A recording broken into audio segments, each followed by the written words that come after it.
Hey guys, how is everybody today? I'm well. How are you? I am good.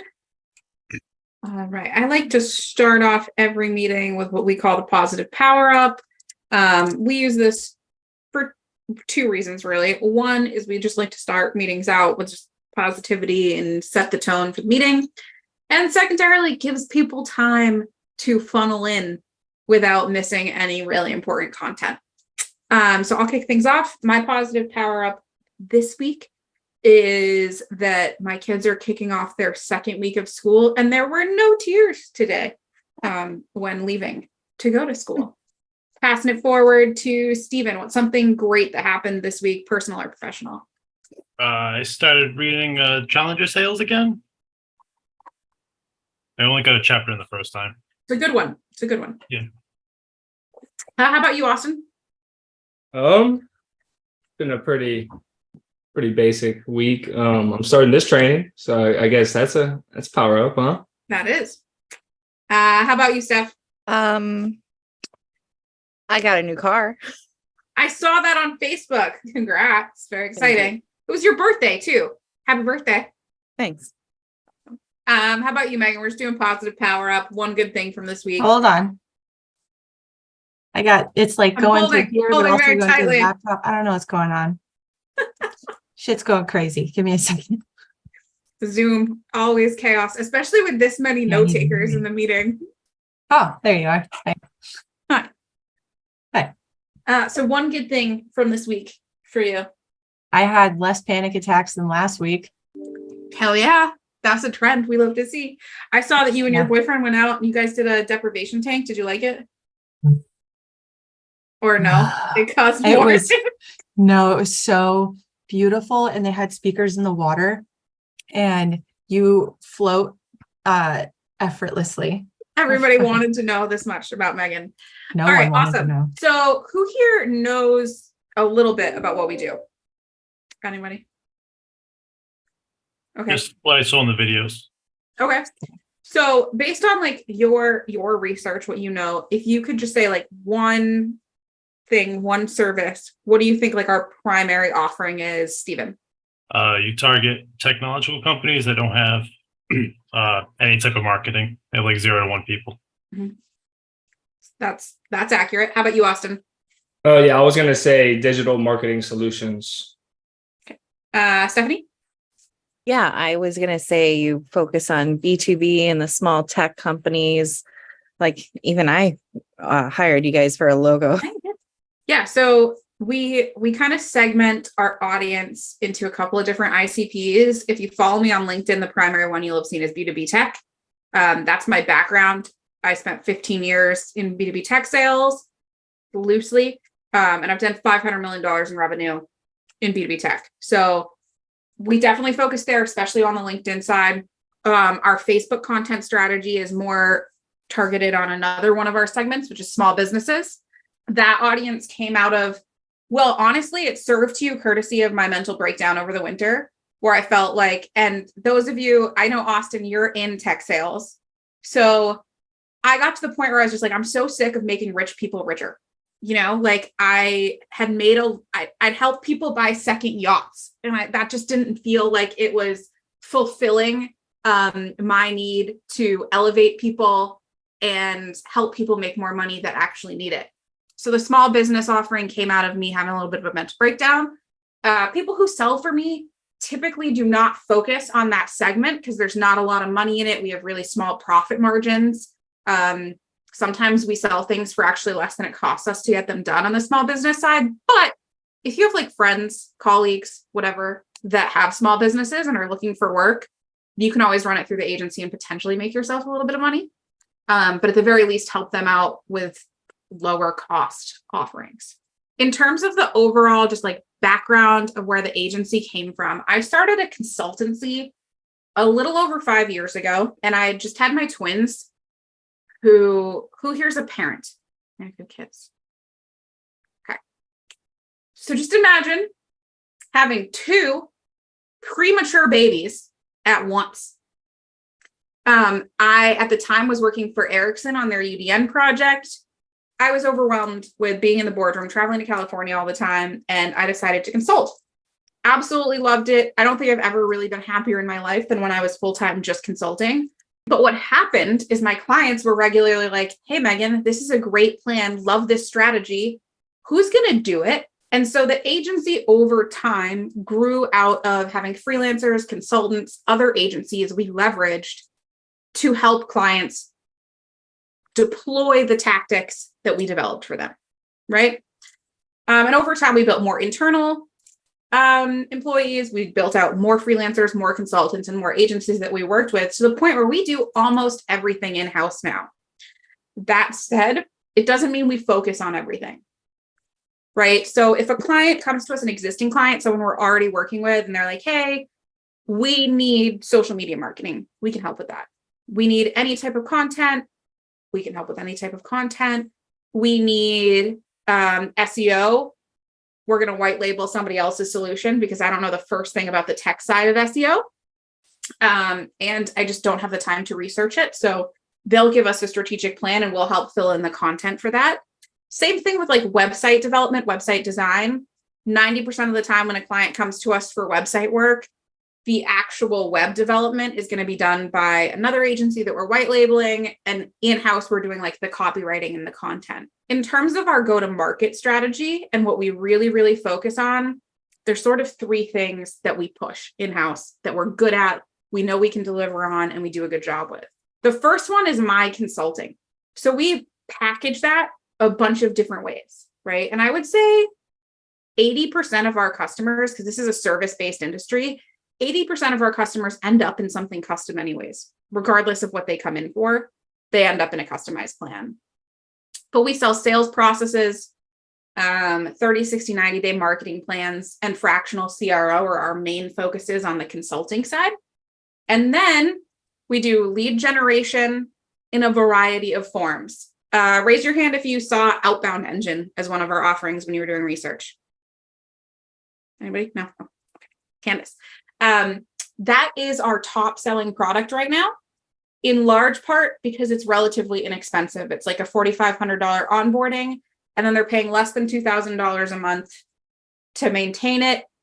And it's giving them a combination of us setting up a CRM for them, doing some upfront consulting to define their ICP and their UVP. Everybody know what ICP is? Okay. Anybody confused about what ICP means? Okay. ICP is ideal client profile, meaning we're like not just defining their target audience for them, but who really an ideal customer is. And when we're unpacking that, we're usually doing it from the perspective of which customers are like the most profitable for you, cause you the least amount of headache, you actually want more of them. How many people have heard of the 80-20 rule? Yeah, so 80-20 rule is this concept that like 20% of your activity generates 80% of your revenue, but it's also 20% of your customer base generates 80% of your revenue. So and it's not always 100% to that statistic, but it just means that there are customers that pay you a lot more for a lot less, and you want more of them. We help our customers figure out what that is, and then we help them figure out what makes them better than their competitors. Why do those people buy from them? And we put together a strategy for them that includes cold calling and cold emailing, and we deploy it in a new CRM for them. And that's the Outbound Engine program. And then it just costs them a little less than $2,000 a month to keep that running for as long as they want to. And the way we sort of pitch it is, you don't have an outbound engine today. Like most of these customers, these clients, they have a ticketing system, usually ConnectWise, AutoTask, Halo PSA, but they don't have a traditional CRM. And so they don't have a place that they're tracking like deals, prospects, who they're getting traction with. And we build that all out for them. And then we use that first 6 months to figure out if it's even worth it. Should you be doing cold email? Should you be doing cold calling? Because the truth of the matter is, not every ICP responds well to either of those things. Sometimes we deploy that, and at the end of 6 months, I'm like, hey, listen, you need a channel sales strategy, or you should be doing like video outbound on LinkedIn, or you should really be getting into like the Discords and Slack channels that your clients are in. Because not everyone is going to buy from cold outbound. And within 6 months, we know that. I know a couple of you guys have been in like traditional sales roles before, Austin, Candace, anybody else been like in a sales job? Y'all know sometimes you get handed a target list and it's the worst target list you've ever had in your life. Who here has spent like hours and hours cold calling to not set a single meeting because the list was just bad? Yeah. So if you do that for 6 months, you know full well that target profile, not receptive to cold calling. Have you been screamed at during a cold call? Like, fuck you for calling me. How'd you get my cell phone number? And God forbid you tell them how you got their cell phone number. That's a rookie mistake, right? Nobody likes to hear that. So we figure that out. And then we pivot and we make some changes. Under lead gen, we also have this fractional SDR program, which is much more flexible. So fractional SDR is where usually someone has come in under outbound engine and they used it for a little bit. Maybe it was a little bit successful, but it didn't get them where they wanted to be. They need something more flexible. And that's really why you guys are here. Outbound engine and fractional SDR is you guys selling yourselves. With fractional SDR, somebody finds someone inside the MKC agency team that they're like, I vibe with them. I feel like they can represent my brand well, but I want to have a little bit more control over the outbound activity, right? So in that outbound engine program, it's 200 contacts. We cold email, we cold call them. And it's very inflexible because at the price point, we're very, very close to not making money on it. Fractional SDR, we're charging a similar amount of money, but I'm just saying, hey, you want access to Megan for 2 hours a day, 5 days a week, or you want access to her for 10 hours a week, whatever their contract looks like. But maybe you want that activity to look like she's doing the research by hand, because if you've ever worked a bad list, you know that if you spend, an hour researching that list, it becomes a better list. So maybe they want their SDR to do more research before they cold call. Maybe they want more qualifying criteria. They want us to go beyond the 2 or 3 questions we ask before setting a meeting. They want to have like a specific qualification protocol. Maybe they want you to do some LinkedIn outbound. They want you to connect with a prospect and do some outbound. And it's a 2-way conversation that happens between the client, myself, and the SDR, right? So like if someone came in and they're like, I want Austin to be my SDR, but I want him working from like 11 to 1 every day. And Austin, you were like, that does not work for me. I would give them the choice. Like, do you really want Austin? And these are his hours that he's available? Or those hours are what's important to you and you want a different SDR? Similarly, another one that comes up a lot is like whether they want you to represent them on LinkedIn. I know some of you have other jobs, so it's not possible for you to go and switch up what your LinkedIn says and say like, I'm an SDR at this company or whatever title they want you to put on. So those are the things that we negotiate. And then it's a custom plan for them. And then the third thing that we do is the marketing agency stuff. Stereotypical. In there, the thing that we focus on the most is content marketing, because it's what we know that we can do in-house and do well. And we consistently have the team to do it. I don't have to go hire any new resources or open up any new contracts to get that rolling. But we also do all the other, marketing agency stuff that people look for if they want SEO, if they want a website, if they want social media marketing. We do not currently have a partner that we are confident in doing paid ads. I say that because paid ads has kind of gone to crap. Anybody here like worked for a company that's using paid ads? Use them for mine. It's horrible. Yeah. Anybody seen a decrease in inbound leads? It's because the paid ad channel is it's noisy and there's not a lot of conversion off of it right now. So we took that thing that we were doing and we said, we're not doing it anymore because we can't offer people results and we don't want to burn our overall relationship with a client on one thing that we're not confident we can do well. So it's much better for us to say, no, we don't do that, than say, oh yeah, we can do that. And then they lose confidence in us and all the other things that we could have done really well for them. Okay, that information. What questions does everybody have? I have a question. So the things that you're going to be having us do to find the clients is kind of like what you just described we would be doing for them if we got associated with them. Yes, very similar. So at first, I go into HubSpot where you get a seat, or Apollo.io, either one, whichever tool you're more comfortable with, really. And I assign you people to call that I already know are qualified, right? From my own. I personally, the reason I started to hire SDRs is because I have 9,000 tasks in HubSpot that I need to complete that I have not completed. Because when I started selling, the amount of like leads that I put in there that I could reach made sense when sales was kind of my full-time thing. And then we got clients and I had to manage them and fulfill things. And all of a sudden I didn't have the time for the sales activity. So I have tons and tons of leads in there that I've had like either some type of interaction with, or I just know that they're qualified because I've stalked them previously. And I assign those to you in the beginning. And then after like a couple of weeks, when you're more comfortable, then you can go out and hunt and find your own leads based on what you know about our ideal client profile. Awesome. So question about the payment structure whenever for the fractional SDR role. So for this, like for you, you mentioned, I think it was what, like $15 an hour plus commission or something like that. Mm-hmm. And then, so let's say we become a fractional SDR. Are you still going to be paying us at all? Or is it just the company that hires us? Typically I still pay you. They pay me, I pay you. Like, how do you pay like that 15 per hour? So usually it's whatever, like it's a monthly contracted rate. Gotcha. So if you're doing 2 hours a day, 10 hours a week for somebody, and you're not quote unquote proven, the starting rate is $600 a month for that 10 hours a week, right? It's roughly still $15 an hour. Mm-hmm.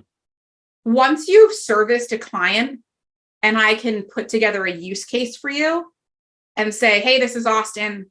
He sets on average, 12 meetings a week. Mm-hmm. Based on 10 hours a week, whatever that comes out to, mm-hmm. For our clients, then I can go and I can list you for more and be like, because then when we send our proposals out, I say, this is what it costs for you to have like a junior SDR, a mid-level SDR, or a senior SDR. Mm-hmm. And we used to have a really good bucket in each of those where I had lots of new people, lots of mid-level, and lots of senior. But those of us that have been in sales know that once you're proven, you can make a lot more money and you get a lot more job offers.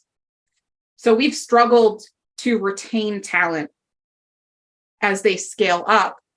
And while it's a struggle for the business on the back end, I'm really proud of that. I'm extremely proud that my SDRs go off and do great things with their lives and go make more money and are happier. Like, that's wonderful. But on the flip side, it also means I have to go back to my clients and be like, that SDR you loved? Either you have to pay me substantially more for them, or they're going to go take this job. So as you go uphill, we also charge more and you can make more. And it's just a matter of like keeping negotiations open. Clients usually sign a 6-month contract. So you're kind of stuck making what you make for 6 months. But then at the end of the 6 months, you can be like, I'd love to renew my contract, but I need to make more money. And if you're doing a good job, most business owners, if you're setting them qualified meetings that are turning into deals for them, they're going to want to pay more to retain you. And that's sort of why we sign that 6-month contract, because in my experience, that's how long it takes our clients to start seeing a return. Because you have to set the meeting, then they have to do a qualifying call, usually a discovery call. Some of them also have demos before they submit a proposal, and then they have this negotiation period they go into. So it takes about 6 months for them to start closing deals and being like, oh, fuck, Austin's rad. I can't believe he brought us this much money. And that gives you a better place to negotiate than just saying, well, I can set meetings. Because if those meetings aren't converting and turning into revenue, small, mid-sized tech companies, they don't care because they need the revenue. Got you. And so with that contract, you just mentioned, I'm gonna throw this number, 600 per month. Is commission involved in that? Like, so like, let's say we set a call that closes, like we get a percentage of that, correct? Yep. So there's a couple different ways we do it. In the outbound engine program, anyone who's doing outbound engine that's using US based SDRs and they're choosing they want US talent, they have to agree that after their first 4 meetings in a 6-month period, they're going to pay $100 per meeting commission. And that goes direct to the SDR. So you make that paid to you. Sometimes they pay me and I pay you and it takes longer, but usually what I recommend is that they just Venmo you or Cash App you or whatever, which can cause potential problems for them if you set a lot of meetings, because then they need to be able to count it in their taxes, but we figure that out as we go. What did you say about the 100 per meeting? Would you say about that? That's what the outbound engine clients are agreeing to. They're going to pay $100 per meeting after the first 4. That close or that booked? Qualified meetings. Got you. So as long as they're BANT qualified for outbound engine, because that's like a very strict one where it's like, this is what you're agreeing to. BANT qualified. We don't do any additional qualification in outbound engine. Gotcha. For fractional SDR, it is a negotiation. So we sign off on what your monthly stipend is going to be from them, what your contract is. And then additionally in that contract is whatever the negotiated commission plan is. Okay. I do not allow them to come up with complex commission plans. It has to be pay per meeting at the very least. They can additionally compensate you on deals closed if they want to. I recommend it to them. I'm like, listen, I pay commission on closed deals because I think it better aligns the SDR to the end goal, which is revenue. Mm-hmm. But if you just want a bunch of meetings on your calendar, just pay them for meetings and who cares if it becomes revenue. But we know that like if we're paying an SDR on revenue, that y'all will go out and re-engage somebody who went and ghosted. You know, like you set the meeting, they took the meeting and then they didn't make it to demo. You'll go make sure they get on the demo because you want that revenue money that's recurring forever. Mm-hmm. But it's a negotiated commission plan with the fractional SDR because that's always, it's very custom. Gotcha. Cool. Any other questions about the like plans themselves? Okay, cool. So we target a couple different ICPs. I mentioned that we've got B2B tech, small business, and then we also do cannabis, but we haven't done any of that in a while. So I'm really not focused on it, even though that website is fire. It's probably the best website of all my brands. I need to talk to you about that because I have a potential client. So I wanted to really talk absolutely. About that. It's not that we're like not doing it because we don't care about it. We're not doing it because the go-to-market in it is very noisy right now. Everyone has decided they want to do cannabis now that it's spreading and becoming increasingly more legalized and less stigmatized. People who were afraid of saying the word weed before now are super comfortable saying it. But it's still something we've done and something we can do again. The ICP that we do the best in right now is managed service providers. Who knows what a managed service provider is? Okay, so a managed service provider is an IT service company that does outsourced IT for businesses. So in terms of clients we have that are managed service providers, we're working with TaylorWorks, which is a local Longwood-based MSP. I'll drop their websites into the chat so you guys can kind of take a look. So these guys are a client. We're working with C Solutions IT, which is another one that is in Orlando.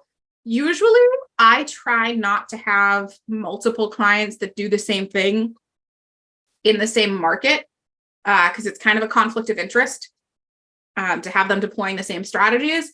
But with these two, I was very like upfront and honest that it was happening while we were going through it. And I just told them they couldn't have the same ICP. So TaylorWorks is heavily going after like legal and medical. So C Solutions is not allowed to go after either of those industries. Managed Services Group was a client last year. They're also in Orlando. And then we've got Comprise. They're in Connecticut, but they support remote, which not many MSPs do support remote. We've got Blue Cotton Tech. Some of these URLs I might be guessing and they might be wrong, but Blue Cotton is in the Washington, D.C. metro area. ServeIQ was one that we did so well that they're no longer a client anymore because they got acquired. That was the same thing with ThinkTech.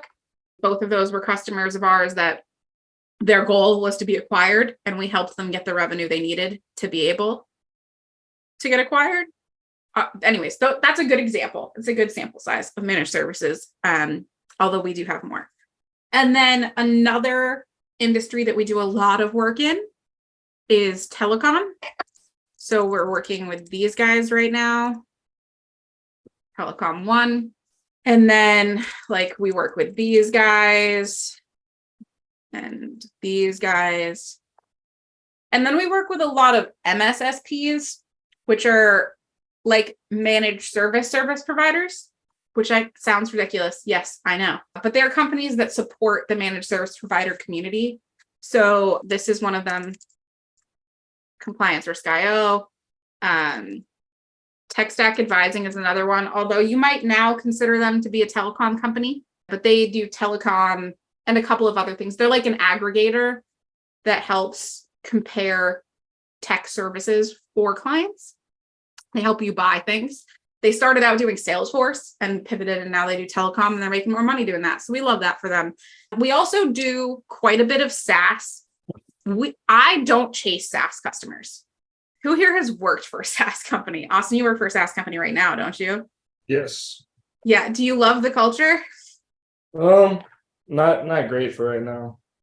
Yeah. So there are things I love working in SaaS. Usually there's a lot of money in it, right? Typically they've raised a decent amount of funding. They have money to spend. They want to spend it. That's great. But there's a lot of cultural differences between our agency and what we consider to be our core values and the average SaaS company. So does anyone here know what the agency's mission is? Okay. Our mission is to prove that ethical marketing is as scalable as traditional marketing. SaaS companies love traditional marketing. They're very attached to it, and authenticity is not always the name of the game. And so like when I hear things in a meeting that are like, this is what we want to project out to the world, and it's like, DEI, they want to project that they're diverse, ethical. And then on the back end, it's like, but all of our board members are white men. I have a really hard time representing those companies. And so we don't chase them. But often the SaaS companies that align with what we do, they come to us because they see me on LinkedIn. When you guys join the team, if you're posting content, they'll see you on LinkedIn. They'll see the brand and they like it and they come to us. So like one of those companies is Clickify. We've been working with these guys for about 6 months. We do a lot of copywriting and content for them. They are extremely ethical, and they actually have drank their own Kool-Aid and practice what they preach. And so I'm more than happy to work with SaaS companies, but I have no interest in the insanely long sales cycles of SaaS companies that have a board of 50 people that make decisions. Like I'm not presenting to a board to get them to sign a contract. That's not happening. And I just am not interested in being involved in a go-to-market plan that includes lying. And then we work with these guys, use Poseidon.com. They're actually a tool that you guys will learn about later on, but they do LinkedIn automation. Has anybody used LinkedIn automation for sales before? Really? Okay. Well, we'll learn about that later, but Use Poseidon kind of gives us free use of their tool in exchange for some of the things that we do for us. And then sometimes also money changes hands, but honestly, the free tool is better for us in most cases. We also work with Harmonize.ai. I think that's it for what we have for SaaS tools today, but we have worked with other SaaS companies in the past. So to recap, MSPs, that's our top target. That's most of our clientele today. Anybody have a guess as to why we do really well with MSPs? Steven? They're probably introverts and they like technology. Yeah. Talking to people, not the greatest. Mm-hmm. Megan, are you here or are you hiding because of your kids or something going on at your house? No, I'm here. Sorry. How do we feel about IT directors? Do you love them? No, I hate them. They suck. They're terrible people. And as I always say, I wish they step on a Lego every morning.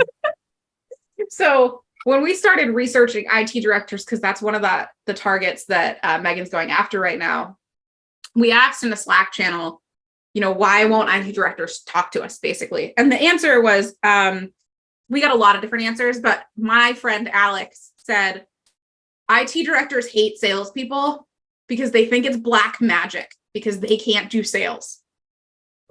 And most MSP owners come from like one of two backgrounds. Either they were the tech guy and they figured out how to make tech their business, which major props to them. Anybody who can make the thing that they're good at, that was like their job, into an actual business, that's the magic, right? Like if you can do what you do, but do it on your own time, amazing.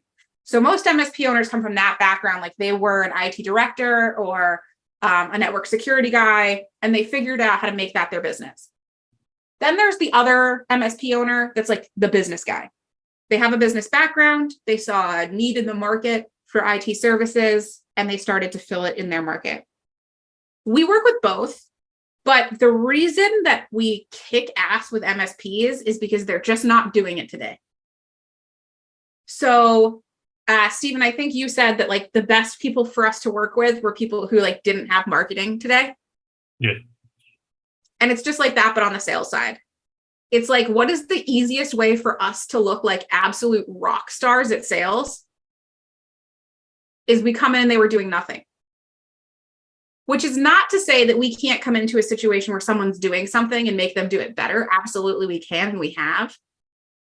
But guaranteed positive ROI is like, oh, you aren't doing any outbound today, no sales activity whatsoever, and we come in and we do that. Obviously, you're going to get something out of it that wasn't there before. Even if it's not a huge difference, if they were doing nothing and we do 6 months of cold calling, there's going to be more in the pipeline than there was before. So if it's like 0 deals to 2 deals, that's incredible ROI versus like, oh, well, there were 5 deals and now there's 7. That doesn't make us look as good. The other reason is my personal experience. So I've worked directly for 2 MSPs, one being TaylorWorks, who's a client, the other being Managed Services Group that was a client. So I've actually walked the walk of selling managed services. Another reason is that their business is similar to ours. We allow people to outsource their sales and marketing. They allow people to outsource their IT, which means they already understand the basic premise of our value proposition. Anybody want to take a guess at what that premise is? You should do what you're good at, not what you suck at.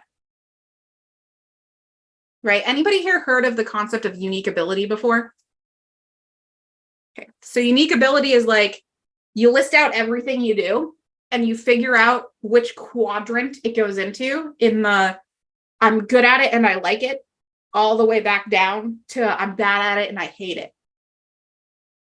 So when we talk about outsourcing, the first thing you're supposed to outsource is the I'm bad at and hate. And the average MSP owner, sales and marketing, is bad at and hate. So we know that that's on their top list of things to outsource. Whereas like MSPs, if they're talking about IT outsourcing, there are going to be companies that maybe IT they don't hate. So we help them kind of reverse engineer that back to like, well, who hates IT and is bad at it? Let's go find those companies, right? So like dentists are not good at IT and they hate it. But like engineers think they're good at IT, but they're not. So it's a very different sale. So they already understand the premise and they understand the concept of paying for it. So we charge roughly $2,000 a month. The average MSP is going to have a bare minimum of like 10 seats for them. And if they're a $200 a month per seat MSP, that means their average deal size is about the same size as what we're charging them. So they really only need one deal to break even on paying us. And that's really, really important when we're talking about like positioning pricing, because a lot of people hear lead gen and they just want to pay commission, basically. Like they want to pay for qualified meetings that are set and completed. They don't want to pay monthly because they think that that's how sales works. And it's a process of having to explain to them that you have to pay for like the human labor that goes into it. MSPs kind of already get that. They understand the cost of labor. They've probably tried to do something in the past and it didn't go very well for them. And telecom is very similar. Most telcos are run by older guys who want to be done. So the average telecom company that we talk to, the owner founder is somewhere between like 45 and 65. And they've been doing this for a long time. They know the space really well. They're highly technical. They speak almost exclusively in acronyms. And they don't want to be doing it anymore. They've been like the sales guy, the main sales guy for like 20 years. And they want someone else to take that over. And typically they've hired someone, but that person doesn't know what they're doing yet. Because they tend to hire people who speak their language. How many people have bought something because the acronym just really spoke to you? No, you don't buy it just because someone throws letters at you and doesn't explain what they mean. That tech jargon doesn't do it for you. Most telecom owners, they hire that sales guy that like gets what the acronym means, but not the sales guy that understands sales process or sales methodology or buyer psychology or any of those things. And they think they can train someone else to do it, but they've only ever done owner-led sales. So Austin, that company that you work for, how long have they been around? I think like 3-4 years. Okay, so before they started a sales team, who was doing sales? The CEO. And when they first hired a sales team, was there a little bit of friction? Because there's a huge difference. I wasn't there, so I wouldn't know. You should ask your leaders. Ask them what it was like to build a sales process away from the founder. Because this is like a really big thing you run into in the tech world, is that founder-led sales is completely different than salesperson-led sales. So like the way that I cold call has to be completely different than how Megan cold calls and how you guys will cold call. Mm-hmm. Because when I call, I'm the product. I know everything. I can make decisions on the fly. If someone's like, well, could you do it for this price? I can be like, yeah, no, whatever. And I can also come up with whatever I want to say. And most of the leads I get are inbound. They came to me because they'd heard of me. Mm-hmm. Not necessarily, like, I don't think we've ever closed a deal at this point in our journey where someone has been, I've heard really great things about MKC agency. They say, I've heard really great things about you, Megan.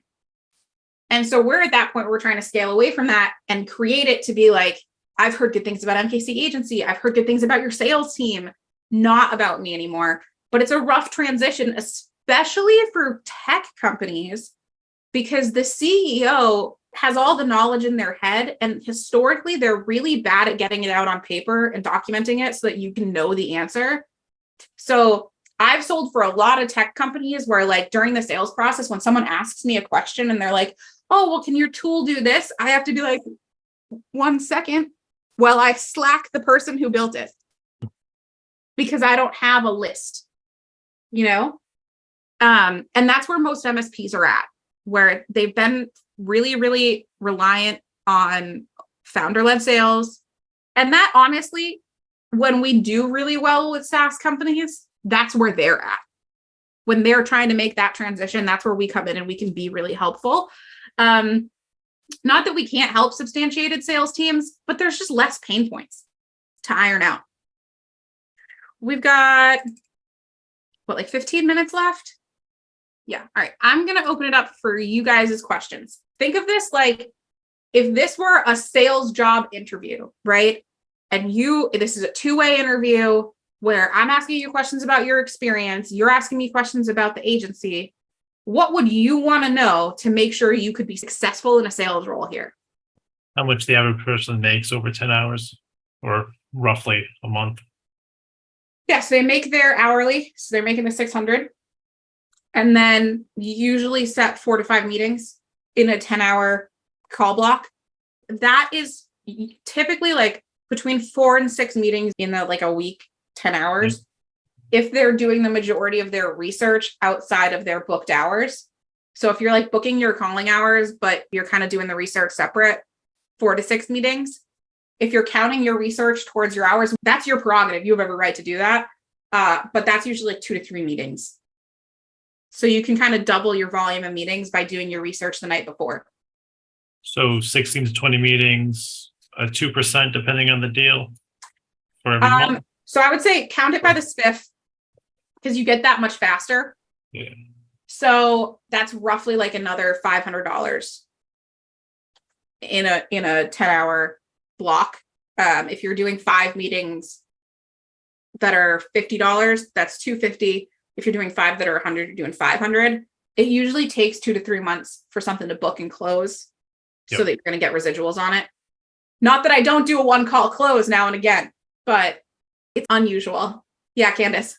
Real quick, whenever you say your research, I'm guessing you're going to give us a list the day before, and we go and like look them up in their company and like what they do, and just kind of get a feel for what they, Yeah, maybe so I always say looking for. find an in. Yeah. Like if you can't, within 3 minutes of looking at someone's website, find a reason that they need help, they might not be an ideal contact for us.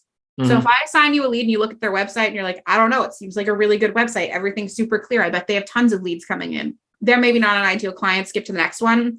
But I would say like 99% of the time you pull up their website and there's going to be immediate things you notice that you're like, well, Yeah. I can't tell what you do. Yeah. Go to their LinkedIn and you're like, there's no content. They've never posted on LinkedIn. Like their LinkedIn like company page is just like not branded. You read through it and it's just a bunch of jargon. Like, you look at it and you're like, Yeah. oh, man, there's so much to fix here. I You got just pick one of those things to talk about. Gotcha. And you generally make sure that they're like within, like, you want to know what you're going to call them about, I think is the biggest thing. Because there's a lot of different things you can position and sell here. The outbound engine is definitely the easiest to sell, but you wouldn't want to call, say, like a SaaS company and position outbound engine because it's literally built for MSPs. Yeah. So that's the research. It doesn't take a ton of time, especially owners of MSPs. Like, what you're looking for is there right away. As you kind of scale up and you're trying to go after more money, because the like $8,000 a month marketing plans make you more commission than the $2,000 a month lead gen plans, then things get a little bit more complicated because there's more decision makers you're trying to map and figure out who to talk to. There might be like a marketing director and like a sales guy that you also might want to loop in and try to talk to. But yeah, it's usually not a ton of research. When I'm cold calling, I cap it at 3 minutes. I tell myself that if I can't find a really good hook, a really good opener within 3 minutes of researching, it's not worth my time, because we have a huge total addressable market. There are like 7,000 MSPs in the United States. So we don't need to try to sell to the ones that aren't going to buy from us. Yeah. Gotcha. Candace, did you figure out? There we go. Can you hear me now? Yeah, I can hear you. So it seems like you guys it's kind of a no-brainer compared to what I was selling most recently. So what is your biggest pushback when it comes to, actually getting somebody on the phone and then agreeing to take an appointment? I think the number one that I come up against, and I'll let Megan chime in with what she comes up against too, but the one I get the most is, we've done this before with someone else and they didn't do anything. Yeah. Like, we've wasted a shit ton of money doing this in the past and we didn't get anywhere. And then what do you say to them? Before. I mean, essentially, you didn't do it with us. And I always ask them, who did you use? Yeah. Because I want to be able to tell you what we do differently. So like, we know who our biggest competitors are. We've got like Arsenal, Revity, Managed Sales Group, and a couple others that people are using most frequently. And so I kind of ask, do you know what their methodology is? What CRM are they using? Do you own that data? The big one, particularly when we're calling about the outbound engine, it's theirs. They own it. They're not paying us to cold call leads, and then when they end our contract, all that data belongs to us and they can't have it. It's all getting put into their CRM, which most often is integrated directly into the ticketing system they're already using. So even if they stopped using the CRM, they'd still have the data. They're going to have all those call notes. They're going to know who we talked to, what we talked about, and they can keep things rolling. So they could go hire an internal salesperson. We allow them to proposition our salespeople. So like, if they want to hire you directly, they can do that. There's conversation that needs to happen, but we want them to be successful. and we're willing to be flexible in doing that towards the end of that contract. So the fact that they own the system is like the really biggest differentiator we have. And then the other one is just that we're proven. We've worked with a lot of other MSPs, and we do the upfront consulting to understand their ICP and their unique value proposition. So I was talking today to BL King Consulting, and he's an MSP, but he works for like government contractors exclusively because he can do the cybersecurity and compliance that they need. And he said he's been working with this agency that's been doing outbound for him for 3 years, and he's never sold a deal out of it. Oh. And I was like, okay, well, we like unpack that together. And at the end, I was like, well, you don't know your unique value proposition. So they can't know your unique value proposition.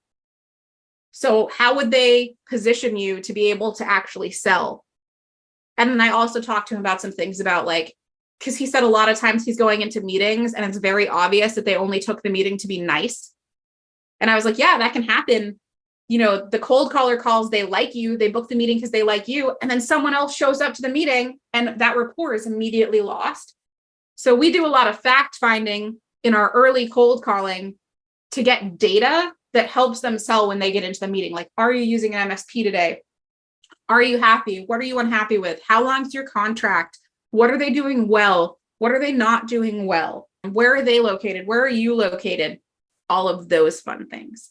Megan, did you want to chime in on what the most common pushback you get when you're cold calling is? Like, they don't want to book a meeting. Why? I would probably have to say they feel like what you had said initially is that they wasted money. Like I had a guy tell me one time, he's like, I've dumped tens of thousands, hundreds of thousands of dollars in marketing and nothing ever worked. I don't even believe that you just started cold calling. Call me back if you want a real job. It was pretty harsh. And then like, that was the main one that I get. The other one too, is that you can ask if who they're working with, you can kind of weasel your way in for an answer on that. But a lot of the times they won't give that to you unless if you have like this friendly conversation with them before they feel like they're divulging information. And then from that point, you can research the other company.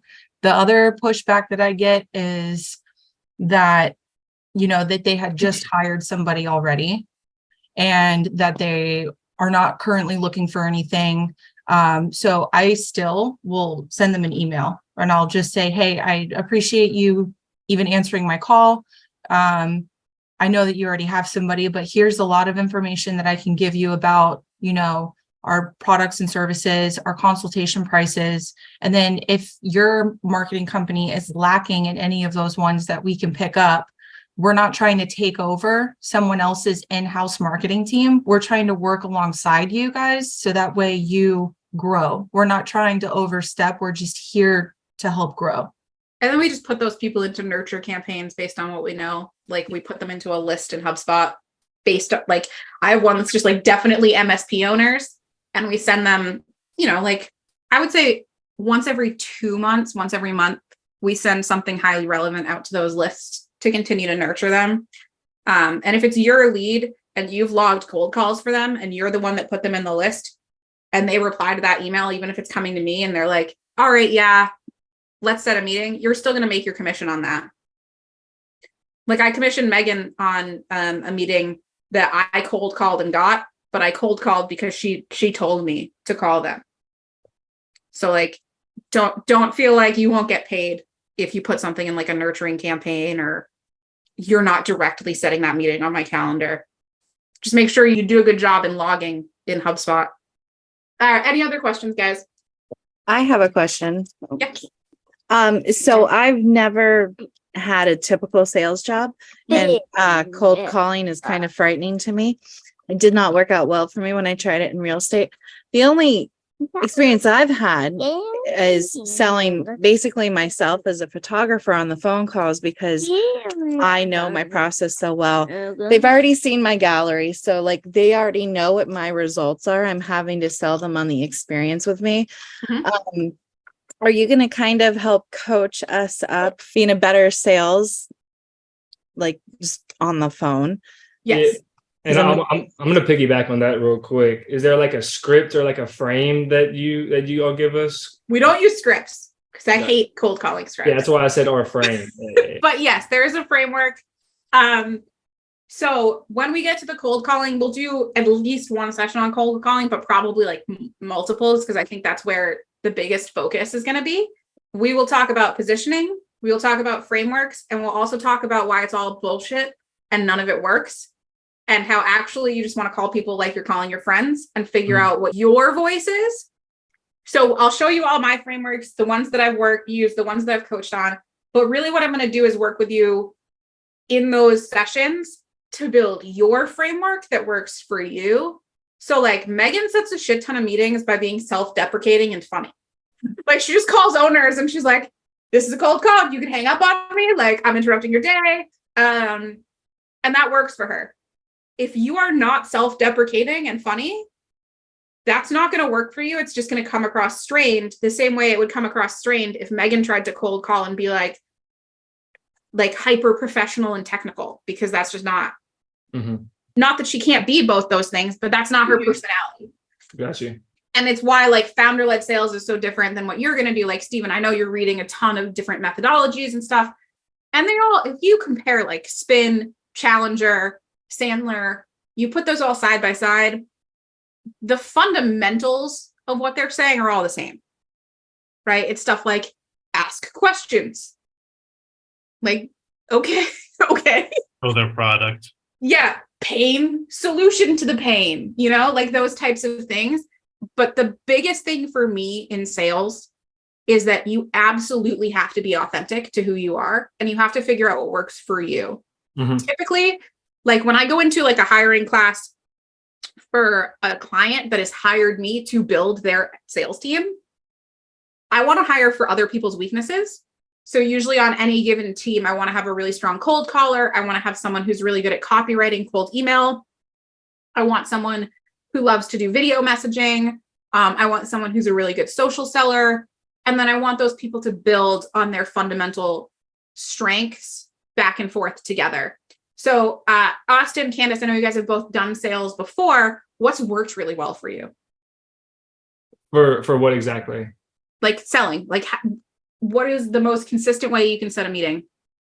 So I mean, we have like a frame, like a a frame that we follow, and just following that frame. And after kind of time doing it, you pick up on what part of it. That frame, it works for you? Yeah.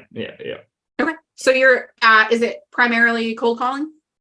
So it's inbound, it's leads, it's paid, we run paid ads and collect leads. However, these real estate agents click on a bunch of them. And so most of the time, like they might have an idea, or they might say like, oh, I clicked on a bunch of those, I don't know who you are or whatever. Yep. So, it's inbound leads, but it is kind of, and then call. So in that case, time to respond is going to be a huge differentiator. Yeah. Right. If they're putting out bids with a whole bunch of people, you want to be the first one back. Yeah. Also too, Stephanie, I've never cold called. I've never done sales. I've never done any of it. And during the training on my own accord, I went on YouTube and I just hit cold calls, B2B tech. And I was watching all of those schmucks on there who were like, can I ask you 2 questions? And they're like, sure. And you're like, all right, second question. That just didn't work for me, like the lingo and the jargon. But hearing how all of those people did all of those things, I was able to pick certain things from those and then use it in my voice and my sense of humor. So it was like, and the best one to look up to just all around in general is when people like rejections and like flat out like no's. Now, I highly suggest, and Megan will also tell you too, if someone tells you no, don't be like, but listen, like you have to respect what they're doing, but at the same time, go back and do an email and be like, I totally understand and respect your objection. I just want you to know that I wasn't able to fully tell you what I wanted to call you for. So here's some information. You have my info. And a lot of times people will actually, you can see how many times people click and open those. They're not 100%, but you can see it. And then you can be like, well, they seem interested. So you can do a follow-up with that in like a week and be like, hey, I noticed that you probably, you know. What about you, Candace? What has worked for you in the past with sales? So I'm pretty good at turning a cold call into a sale, like how at my last job, it was one call close. Yep. When you're dealing with larger companies, it is harder to do that because of, other people involved. You're not even going to But- get the decision maker. You got to get through a gatekeeper first. Right. But I am really good at email.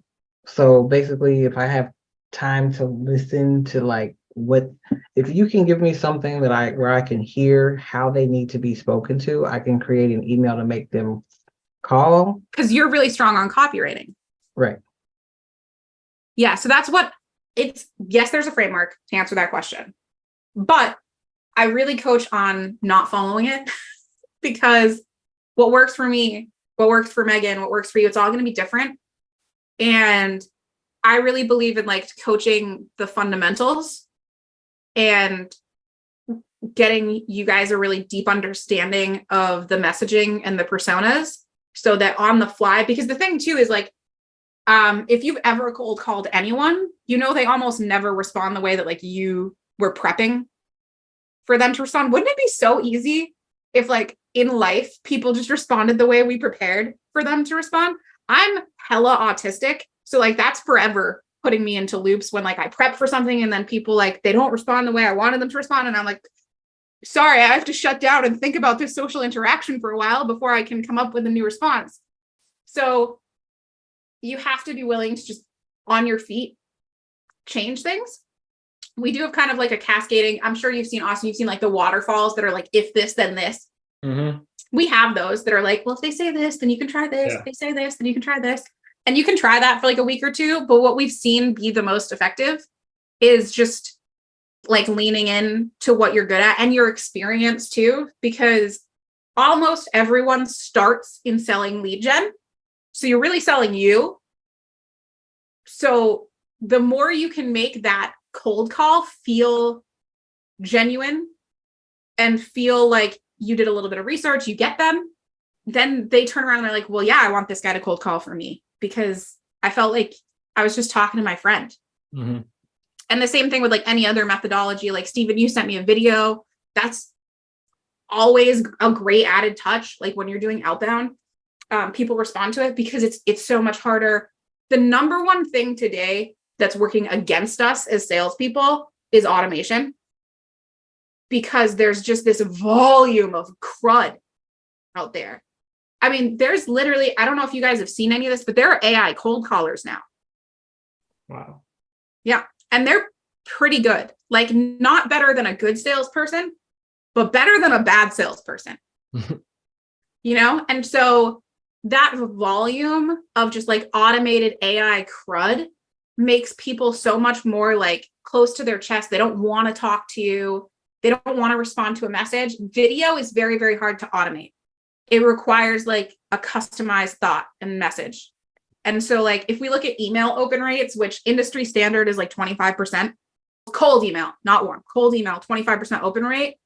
The open rate on cold video is like 78%. So that's a really big difference in just getting your message seen, getting it heard. So yeah, to answer the question, we do have frameworks, but ultimately we kind of like throughout the training process, my goal is to really figure out what your unique ability is going to be, what you're going to be good at. Because we're going to do like trials of all these things. We're going to role play all of them. So we'll role play cold messaging, we'll role play cold calling. And when we're doing that, I'm going to pretty quickly be able to spot out and be like, oh man, you're going to be so good on the phones versus like, you should probably be writing cold emails versus, maybe you should be doing some LinkedIn prospecting and what's going to work for you. But I will say that in terms of just what works in the industry right now, I was never a cold caller. Like in the past, and I was an SDR first. That's how I came up into my career. And I was never big on cold calling. I always thought it was stupid and took way too much time. And I could do volume on email and LinkedIn much faster. Cold calling is the best way to make money in sales right now, in my opinion. And I think you'll see that opinion reflected a lot of places because email and LinkedIn are just so full of just noise. Like Everybody here is on LinkedIn. Yeah. You get messages. Yep. Yeah. And you're just, and like, they're bad, right? Like, you're just like, what? Who wrote this? Do you get the ones that are like 8 paragraphs? Oh, no. Yeah, I agree, Hunter. Big same. All right, cool. We are out of time. If you guys have questions, comments, concerns, email them to me. I'll see y'all in our next session, which is about prepping, or no, we're going to do targeting and building an ICP next. And what's cool about this is this will help you across sales anywhere. It's not just for us, but it'll help you better understand like how you do that. Awesome. Bye. See you tomorrow. A great one.